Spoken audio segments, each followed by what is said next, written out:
عمر بن عبدالعزیز رحمت اللہ علیہ حجاز کے گورنر رہے، بعد میں خلیفہ بھی رہے۔ ان کی عادت تھی گورنری کے دور میں بھی اور خلافت کے دور میں بھی وہ مناظرے کروایا کرتے تھے۔ سکھ، عیسائی، اس وقت کے جو بھی غیر مسلم ہوتے تھے، یہودی، سب کو بلا لیتے تھے، مسلمان بھی، سارے مل کے وہ ڈیبیٹ کرتے، اپنے اپنے مذہب کے دلائل دیتے۔ مقصد اس کا یہ ہوتا تھا، وہ مناظروں کا دور تھا، مقصد اس کا یہی ہوتا تھا کہ لوگوں کو ہدایت ملے، دلائل کا تبادلہ ہو۔ تو ایک شخص جو یہودیوں کی طرف سے مناظرہ کرنے آیا، اگلے مناظرے پہ آیا تو مسلمانوں کی طرف سے آیا۔ عمر بن عبدالعزیز پوچھتے ہیں کہ تمہیں کیا ہوا؟ تم تو پچھلی دفعہ یہودیوں کی طرف سے آئے تھے اور بڑے تیز ترار دلائل دیتے تھے، تمہیں کیا ہوا؟ وہ کہتا ہے بس میں مناظر تھا تو میں ہر وقت اسی تلاش میں رہتا تھا کہ قرآن کی کوئی غلطی پکڑیں، مسلمانوں کی کوئی غلطی پکڑیں۔ وہ کہتا ہے سب سے زیادہ جو چیز مجھے تکلیف دیتی تھی اور سب سے زیادہ جس بات کا مجھے جواب نہیں آتا تھا، وہ مسلمانوں کا یہ دعویٰ تھا کہ یہ اللہ کا قرآن ہے، اس میں دنیا کے کسی کونے سے آپ قرآن اٹھاؤ، ایک لفظ کیا ایک حرف کا بھی فرق نہیں پاؤ۔ وہ کہتا تھا یہ مجھے سب سے زیادہ مسلمانوں کا دعویٰ تکلیف دیتا تھا۔ وہ کہتا میں سکیم سوچتا رہتا تھا، کوئی سکیم ایسی بنے کہ قرآن کے اندر کوئی ہم ایسی تبدیلی کر سکیں کہ ایک جگہ کا قرآن دوسرے جگہ کے قرآن سے مختلف ہو جائے۔ لہذا اس نے کہا کہ میں نے سوچا، سکیم سوچی کہ یہ جو آیات کے آخر پہ اللہ کی صفات ہے نا، یہ صفات تو حفاظ کو پتہ نہیں چلتی کہ کون سی صفت آنے والی۔ تو اس نے کہا میں نے سکیم بنائی کہ ایک طرح کی صفات کو دوسری طرح کی صفات سے بدل دیتا ہوں، ایک آیت سے صفات اٹھاتا ہوں دوسری آیت کے ساتھ لگا دیتا ہوں، وہاں سے اٹھاتا ہوں وہاں لگا دیتا ہوں، تو شروع میں کسی کو پتہ ہی نہیں چلے گا، تو آہستہ آہستہ میں یہ کہنے میں کامیاب ہو جاؤں گا کہ دیکھو وہاں کا قرآن اور ہے، یہاں کا قرآن اور ہے۔ کہتا یہ میں نے سکیم بنائی۔ سکیم بنا کے اب یہ وہ کہانی سنا رہا ہے اپنے مسلمان ہونے کی، عمر بن عبدالعزیز رحمت اللہ علیہ۔ تو کہتا ہے کہ جب میں نے سکیم بنا لی تو سب سے پہلی آیت جس میں نے اللہ کی صفات میں تبدیلی کی وہ سورہ مائدہ کی آیت تھی۔ کہتے ہیں میں نے ایک بندے کو سنائی، السارق والسارق والسارقۃ فاقطعوا ایدیہما جزاء بما کسبا نکالا من اللہ۔ چوری کرنے والا مرد، چوری کرنے والی عورت، اس کے ہاتھ کاٹ دو، جزاء بما کسبا، یہ بدلہ اس بات کا جو انہوں نے کرتوت کیا، نکالا من اللہ، سزا ہے اللہ کی طرف سے۔ اس آیت کے آخر پہ ہے واللہ عزیز حکیم۔ وہ کہتا ہے میں نے اس کی جگہ لگا دیا واللہ غفور الرحیم، واللہ عزیز حکیم کی جگہ واللہ غفور الرحیم لگا دیا۔ اور وہ کہتا ہے کہ میں نے یہ واللہ غفور اپنی سکیم پورے قرآن کی تھی، پہلی آیت کے ساتھ اللہ کی صفات بدلی۔ دیکھ لیجئے قرآن معجزہ ہے، سبحان اللہ۔ اس نے یہ بدل کے تو کہتا ہے میں نے ایک بندے کو سنائی، مسلمان کو، تو وہ مسلمان آگے سے کہتا ہے کہ آیت صحیح کیسے ہے، میں حافظ تو نہیں ہوں، مجھے یہ بھی نہیں پتا کہ یہ آیت صحیح کیسے ہے، لیکن ایک بات کا مجھے پتا ہے کہ جو تم آیت پڑھ رہے ہو یہ غلط ہے۔ حافظ بھی نہیں ہوں، آیت آتی بھی نہیں ہے، صحیح آیت کا پتہ بھی نہیں ہے، لیکن جو تم پڑھ رہے ہو یہ غلط ہے۔ یہ ہوتا ہے معجزہ، عاجز کر دینے والا۔ وہ کہتا میرے رونگٹے کھڑے ہو گئے، میں حواس فاختہ ہونے کو آ گیا کہ یہ حافظ بھی نہیں ہے، اس کو آیت آتی بھی نہیں ہے، اس کو یہ بھی نہیں پتا صحیح کیا ہے، پھر بھی اس نے میری غلطی پکڑ لی اور پہلی آیت ہی سنائی تھی، سکیم کہاں جاتی ہے؟ وہ کہتا میں نے اس سے پوچھا تمہیں پتا کیسے چلا؟ جب تمہیں آتی کوئی نہیں آیت، حافظ تم نہیں ہو، تو تمہیں کیسے پتا چلا کہ آیت غلط پڑھ رہا ہوں؟ اللہ اکبر۔ وہ کہتا ہے کہ میں نے، اصل بات تو یہ ہے کہ قرآن معجزہ ہے، یہ عاجز کر دینے والی چیز، یہ آپ اپنا ثبوت ہے، یہ حق ہے، یہ منزل مقصود پر پہنچانے والی کتاب ہے۔ وہ کہتا ہے کہ مجھے یہ پتا ہے کہ قرآن میں جہاں کہیں اللہ کے غصے کا یا اللہ کی سزاؤں کا ذکر ہے وہاں اللہ کی صفت مغفرت و رحمت کا ذکر نہیں آ سکتا. جو آیت تم پڑھ رہے ہو اس میں سزا کا ذکر ہے. ہاتھ کاٹ ڈالو، چوری کرنے والا مرد، چوری کرنے والی عورت، اس کے ہاتھ کاٹ ڈالو. جزام بما کسب، یہ ان کے کرتوتوں کا بدلہ ہے. نکالا من اللہ، سزا ہے اللہ کی طرف سے. تو جہاں سزا کی بات آ رہی ہو وہاں صفت مغفرت و رحمت کی بات نہیں آتی.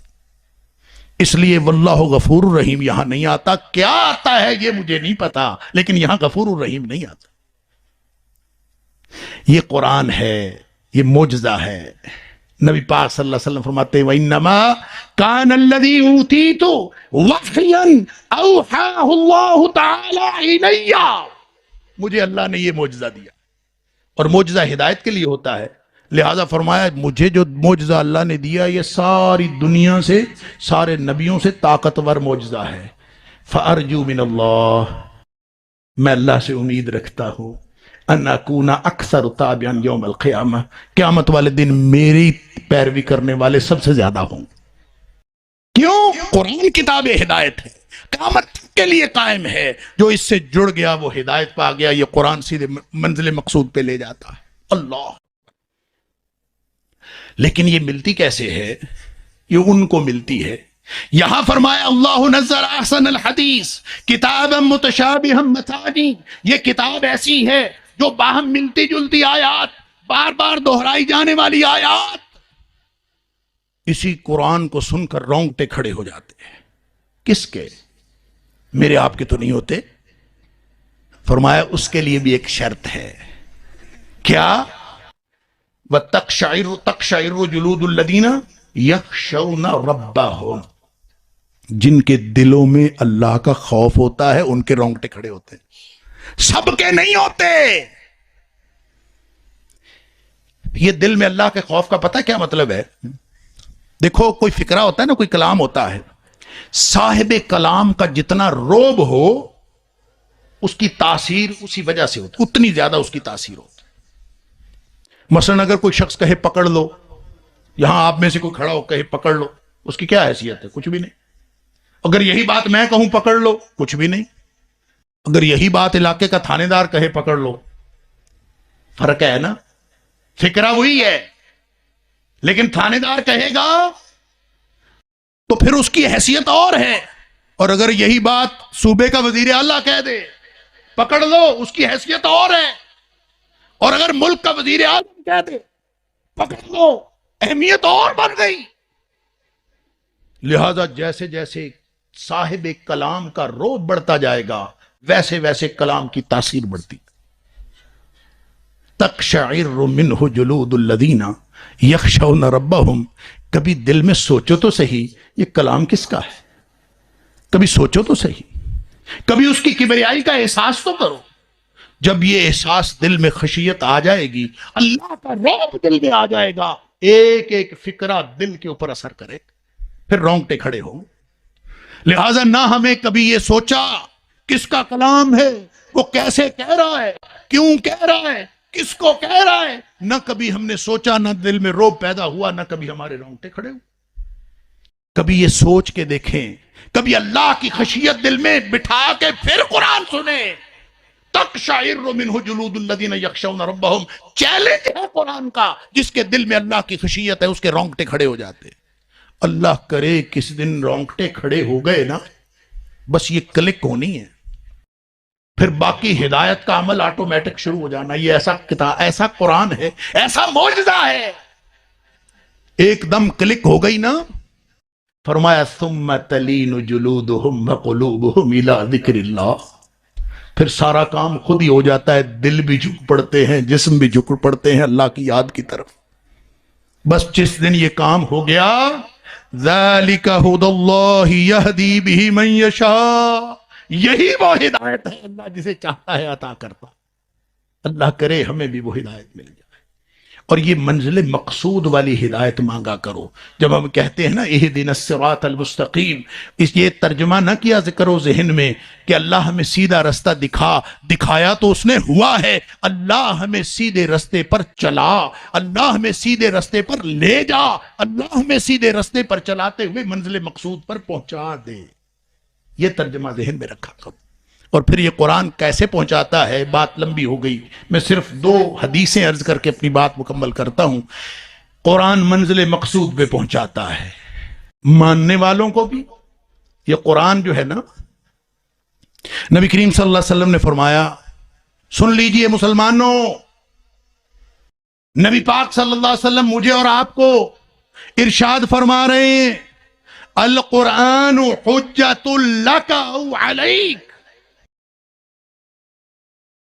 یہ قرآن تم سب کے لیے دلیل اور حجت ہے. بس فرق یہ ہے، کسی کے حق میں حجت ہے، کسی کے خلاف حجت ہے. کسی کے حق میں، کسی کے خلاف. کیا میرا اور آپ کا قرآن کے ساتھ ایسا تعلق ہے کہ یہ قرآن ہمارے حق میں قیامت والے دن حجت بن سکے؟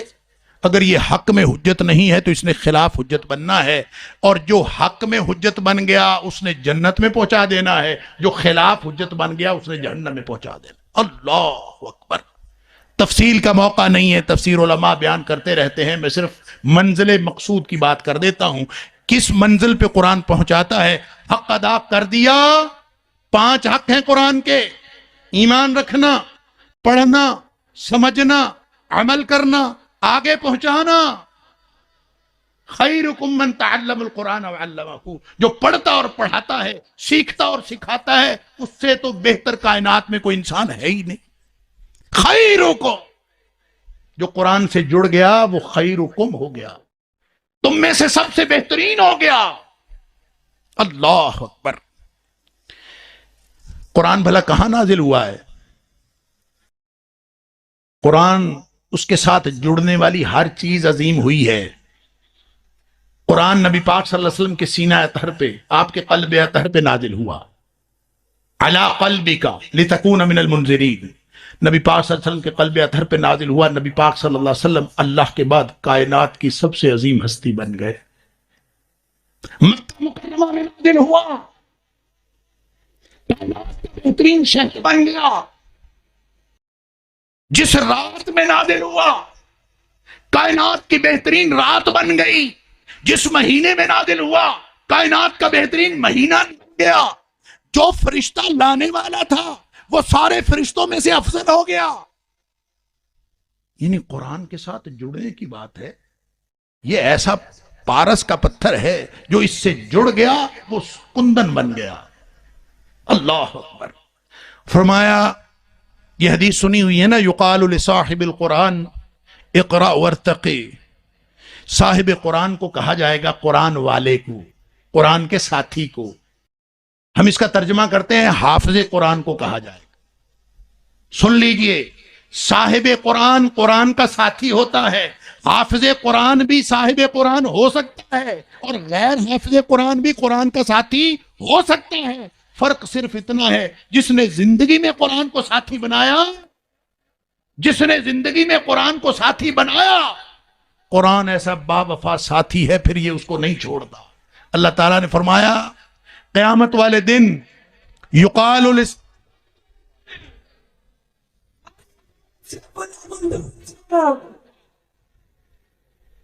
نبی اکرم صلی اللہ علیہ وسلم نے فرمایا، یقال لصاحب القرآن اقرأ وارتقی.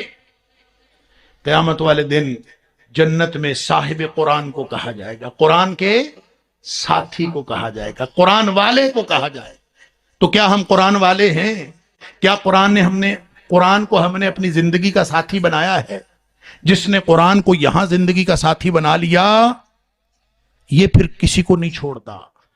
یہ با وفا ساتھی ہے. مسلم شریف کی حدیث ہے، فرمایا اقرأ القرآن.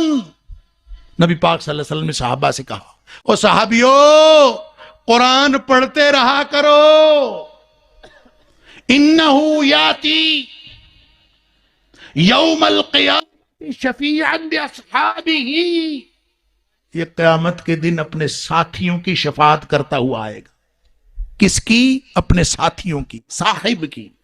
بناؤ نا صاحب اس کو، بناؤ نا ساتھی اس کو. تم کہتے ہو قرآن سمجھ میں نہیں آتا، آئے کیسے؟ اس سے واقفیت رکھی. سمجھ لو، آپ دنیا میں زندگی میں کسی شخص کے ساتھ دن میں چاہے 5 وقت ملتے ہو، سلام دعا، سرسری سی ملاقات، السلام علیکم، بس گھر کو چلے گئے، السلام علیکم، گھر کو چلے گئے. ساری زندگی آپ ملتے رہو، کبھی بھی آپ کو اس سے تعارف نہیں ہو سکتا وہ کون ہے اور آپ کون ہے. اور اگر اس کے ساتھ کوئی وقت گزارو اکیلے بیٹھ کے، اس سے پوچھو تم کون ہو، اپنا آپ بتاؤ میں کون ہوں. کسی سے ایک رات تنہائی میں گزار لو، وہ اپنی ساری زندگی کا کچا چٹھا آپ کو بتا دے گا، اور آپ سے سارے راز بھی بتانے کا موقع دے گا. تو کبھی قرآن کے ساتھ بھی تنہائی میں بیٹھو نا. قرآن کے ساتھ جس نے تنہائی میں وقت نہیں گزارا، یہ قرآن اس کو اپنا ساتھی کیسے بنائے؟ قرآن اس کو اپنا ساتھی بناتا، اپنے راز اس کو دیتا ہے جو اس کے ساتھ وقت گزار. اکیلے تنہائی میں وقت گزارے، یا یوں سمجھ لیجئے کہ ساری زندگی ایک آدمی سمندر کی تہ پہ تیرتا رہے، سمندر کی سطح پہ تیرتا رہے. وہ کبھی ہیرے جواہرات کو پہنچ سکتا ہے؟ وہ ہیرے جواہرات ملتے ہیں اس میں غوطہ لگانے سے. قرآن کے سطحی طور پر آپ اوپر پھرتے رہیں، آپ ہیرے جواہرات تک نہیں پہنچ سکتے. ساتھی بنائے قرآن کو. فرمایا یقال لصاحب القرآن اقرا وارتقی.